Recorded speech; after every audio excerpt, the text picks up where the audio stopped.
ఈ రోజున ఒకరిని బట్టి కుటుంబం అందరికీ నెమ్మది ఉండదు. ఒకరు చేసిన తప్పు ఇజ్రాయేల్ ప్రజలందరూ శపితమైన అనుభవాల్లో ఉన్నారు.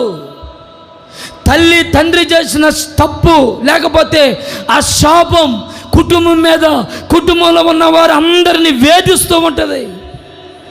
ఇంట్లో ఉంటున్న పిల్లలు చేసిన తప్పు తల్లిదండ్రులు తలదించుకునేటట్లు చేస్తూ ఉంటుంది.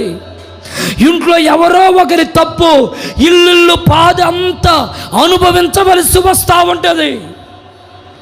ఇది ఒక బాధ, ఇది ఒక కష్టం, ఇది ఒక చింత, ఇది ఒక మనోవేదన. అయ్యో నా ఇల్లు ఎలా అయిపోయింది, నా పడవ ఎలా అయిపోయింది, నేను బాగానే ఉన్నాను కదా, నేను బాగా భక్తి చేస్తున్నాను కదా, నేను మందిరానికి వెళ్తున్నాను కదా, మరి నా ఇల్లు ఎందుకు ఇలా